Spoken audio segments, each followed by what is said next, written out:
bienvenida a mi querido Jorge Castañeda. Jorge, ¿estás en la línea? Jorge Castañeda. No tengo a Jorge Castañeda en la línea telefónica porque vamos a hablar de Estados Unidos.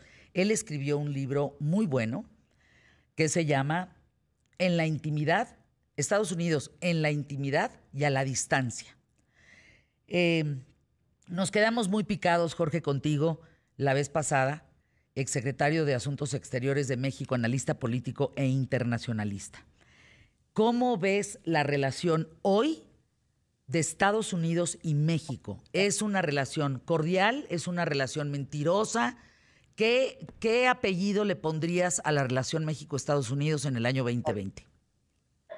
Bueno, aunque el libro no trata de esto, Fernanda, y ¿Queda a claro? propósito de pues, alejarme lo más de México en este libro, porque me importa la visión que todo el mundo tiene de Estados Unidos, México incluido. Incluyo autores mexicanos como Octavio Paz, Carlos Fuentes, Ricardo Flores Magón, José Vasconcelos, en fin, una gran cantidad de mexicanos que han opinado y vivido en Estados Unidos y conocen bien.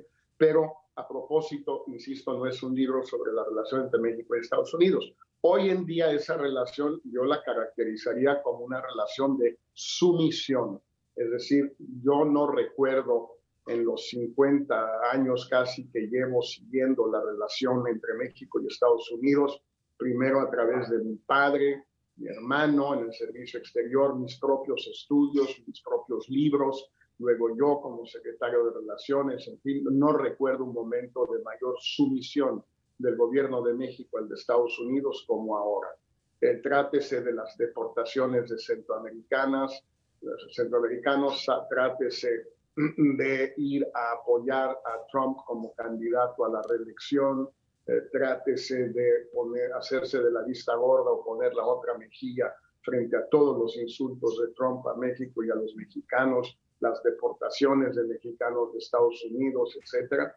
Nunca había visto yo, Fernanda, una solución de esta magnitud. Entiendo que no tiene que ver tu libro, pero entiendo que la experiencia, el criterio, las vivencias, el conocimiento, pues te dan para mucho opinar sobre el tema. Y cuando dices, nunca había visto esto, caray, pues es digno de tomarse en cuenta. Este libro, Jorge, Estados Unidos en la intimidad y a la distancia. ¿Tú hoy te sientes más en la intimidad con Estados Unidos que a la distancia? Porque viviste allá, o sea, por poquito eres gringo, Jorge, ¿o no? Eso no sé, yo no lo pondría en esos términos, Fernanda. Pero lo que sí te puedo decir, ahorita mismo estoy en Nueva York, empiezo mis clases aquí como cada año desde el 97, con algunos años de interrupción. Llevo ya muchos años dando clases en Estados Unidos, paso 3 meses al año en Nueva York, muy agradable, sin duda, como lo hacen millones y millones de mexicanos, por cierto, que pasan 3, 4, 5 meses al año en la pizca, en los sitios de construcción, en la industria de la hospitalidad, como le quieras llamar, cada quien en lo que le toca, pero es una costumbre mexicana pues casi ya secular, ¿no? Yo lo que siento es que para los norteamericanos, por más cercano que sea, por más que conozca su sociedad, su manera de ser, su vida, etcétera, sigo siendo, y así me siento yo, como un extranjero. Y creo que esa es la virtud del libro. Libros por norteamericanos sobre norteamericanos, pues hay miles, decenas de miles, unos muy buenos y otros muy malos. La peculiaridad de este libro, si tú quieres, es que es un libro que se publica en Estados Unidos, se reseña en Estados Unidos, se lee y se discute en Estados Unidos en los medios, pero está escrito por un extranjero. Mira, podríamos tomar una comparación muy sencilla, Fernanda. ¿Cuántos libros sobre México no hemos escrito mexicanos? Queda claro, muchísimos. Pero hay de vez en cuando uno o dos. El que yo recuerdo, porque es un gran amigo mío, es el de Vecinos Distantes de Alan Riding de los años 80, que tuvo un éxito bárbaro en México y en Estados Unidos. Tuvo un impacto enorme. Durante mucho tiempo fue denostado Riding por Por haberlo escrito. Crítico.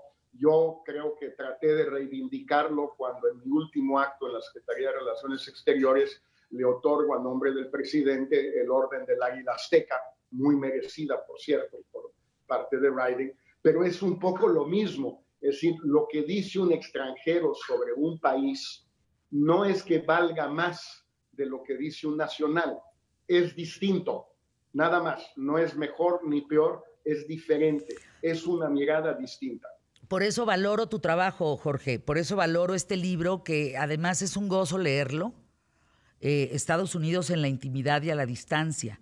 Y cuando iba yo por ahí de una cuarta parte del libro decía, ¿por qué Estados Unidos? Porque en realidad es un país joven, Jorge, no es un país viejo, comparativamente con cualquier europeo, por ejemplo, con cualquier país del continente europeo. ¿Por qué siendo un país tan joven es potencia?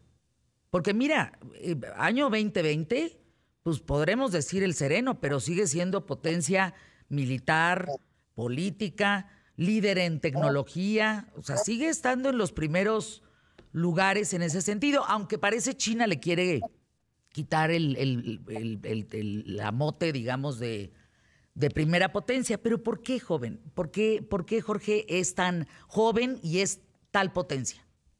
Gracias por lo de joven, ¿eh? Se me fue el joven, Jorge. Está bien, se agradece. Oye, a ver, primero porque, a ver, es un país que por razones históricas, de las que tú quieras, es un territorio dotado de enormes riquezas naturales. Punto. Eso, pues, mira, tienes otros dos grandes países en extensión, Rusia y China. Rusia es un país también dotado de enormes recursos naturales y China es un país pobre en recursos naturales y siempre lo ha sido. ¿Por qué? Pues porque así es la vida. No hay ninguna explicación científica de por qué es así. Esa es una primera razón. Estados Unidos, país dotado de enormes recursos naturales. Segundo, es un país que tuvo la suerte o desgracia de estar, digamos, escasamente habitado por personas previas a la llegada de otros, digamos... Ay, contesta, Jorge. No, ya lo... Sí, contesta. Bueno. Sí, ahí voy.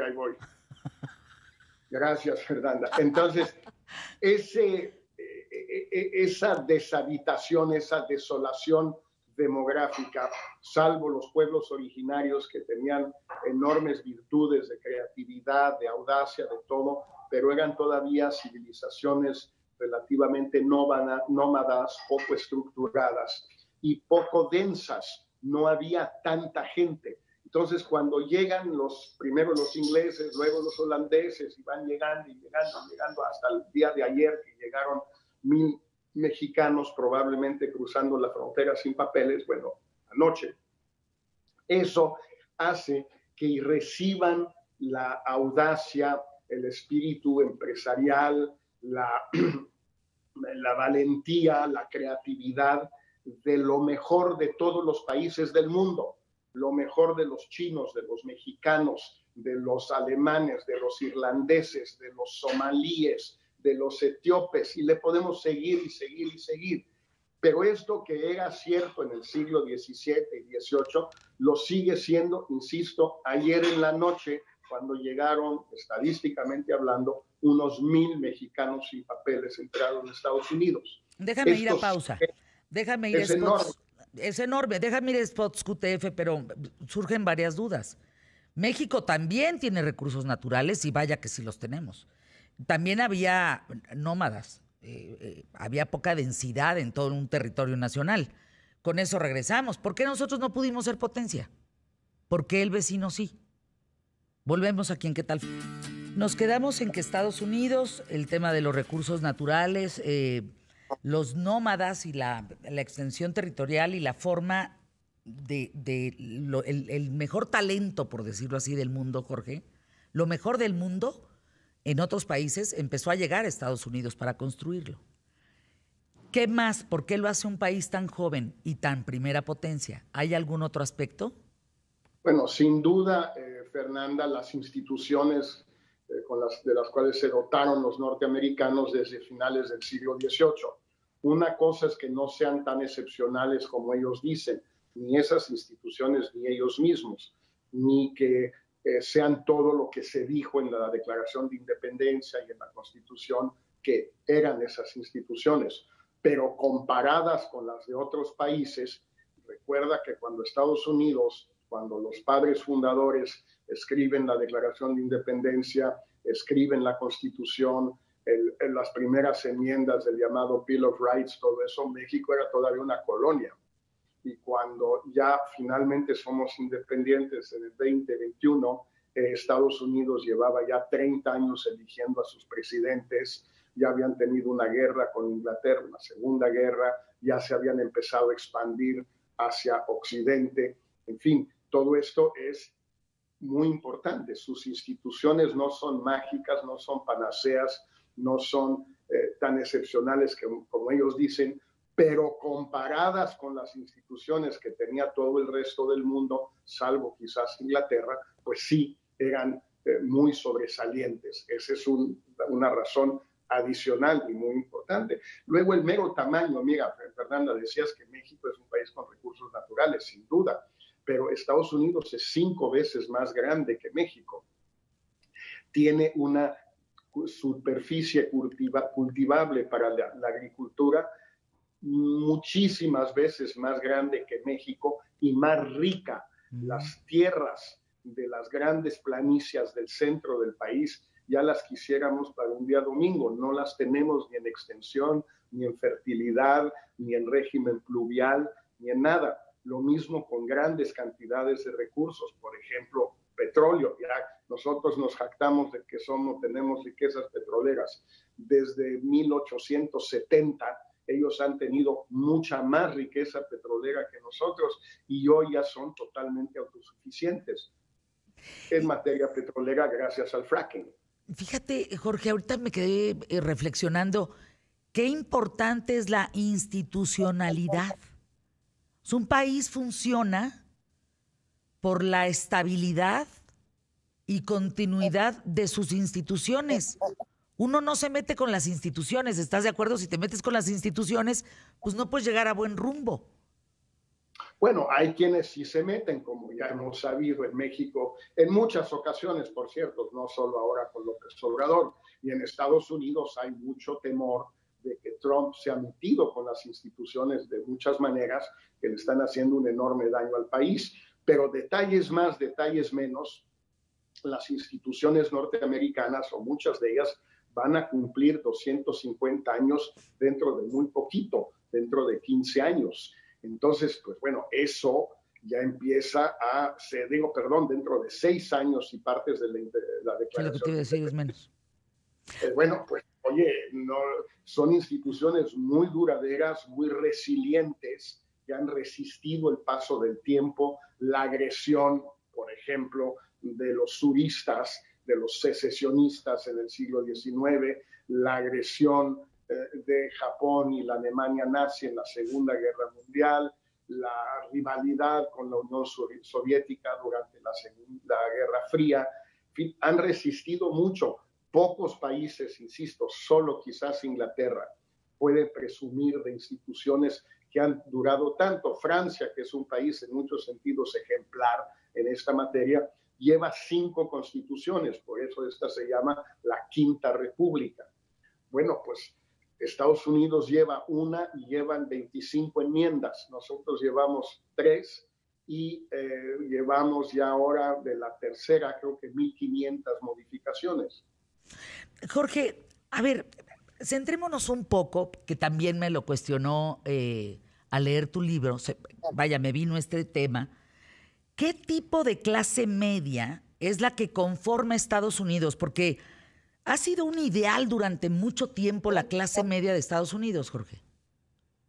Bueno, con razón ha sido un ideal desde casi principios del siglo XIX, cuando Tocqueville la describió, la estudió y la describió para el público francés y luego para el mundo entero. siempre ha habido una trampa en eso. Es una clase media en el sentido de que todos los que la integran siempre han sido, hasta 1980, digamos, más o menos iguales entre sí, con brechas relativamente pequeñas entre los menos favorecidos y los más favorecidos dentro de esa clase media, con elevados niveles de consumo, de ahorro, de espíritu emprendedor, todo lo que tú quieras. Pero había esa clase media de varones blancos, anglos, protestantes, si tú quieres, y luego todos los demás que no formaban parte de esa clase media y que de alguna manera se encontraban excluidos de ella y del sistema.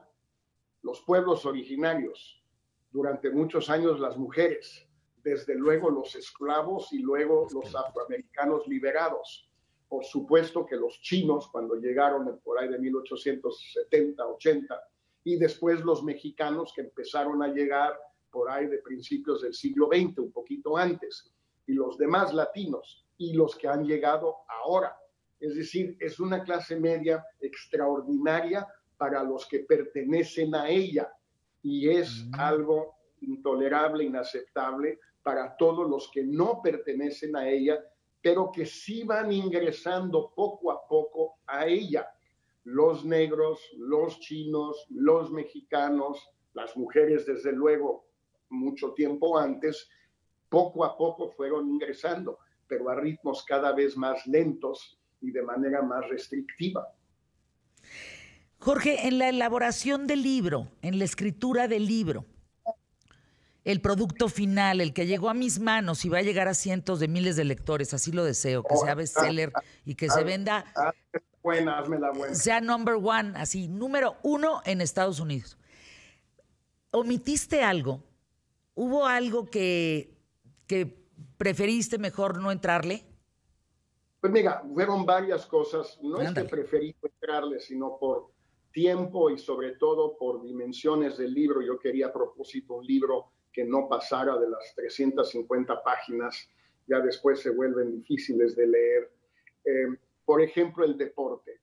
Estados Unidos tiene una relación muy especial con el deporte. Todos los países tienen una afición que a veces linda en lo delirante por cierto deporte, pero Estados Unidos por todos los deportes, incluyendo ahora lo que ellos llaman el fútbol soccer, nuestro fútbol a secas.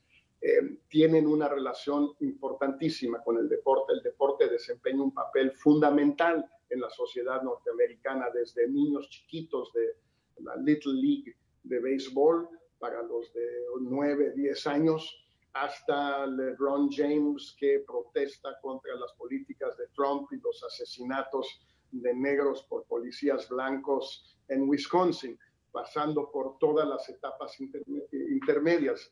El deporte no lo incluí. Quizás era algo que debía haber incluido porque es algo que me es relativamente familiar, no es algo ajeno. En eso no me metí. Quizás sea lo que más lamento no haber incluido. Oye, fíjate que se acaba de registrar ante el INE como candidato a la presidencia de Morena en este momento Porfirio Muñoz Ledo. Válgame Dios, bueno, pues Porfirio también es reciente, como las instituciones norteamericanas.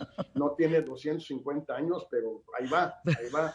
Ay, diga, qué agrio, qué ácido, qué bueno. No, porque yo le tengo mucho afecto a Porfirio, lo conozco desde, 1979, bien, o sea que tú también llevas por los 250 años, ¿o qué estás queriendo decir?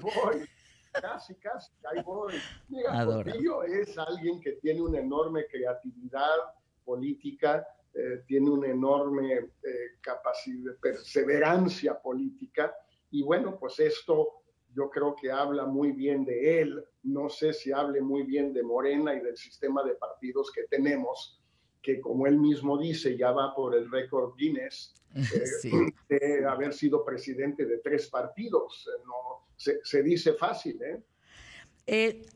volviendo al tema, porque esta fue nota de último momento, Jorge Castañeda, el tema de Estados Unidos, en la intimidad y a la distancia, tu libro. ¿Cómo ves las elecciones? ¿Cómo ves a Donald Trump para noviembre? Mira, estamos a menos de 2 meses ya de la elección.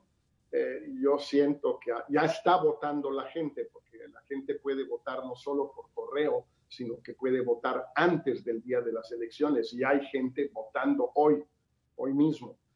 Lo cual significa que lo que vaya a suceder de aquí en adelante, los debates, la campaña, los escándalos que puedan o no surgir, pues van a afectar a un número cada día menor de personas porque ya habrán votado.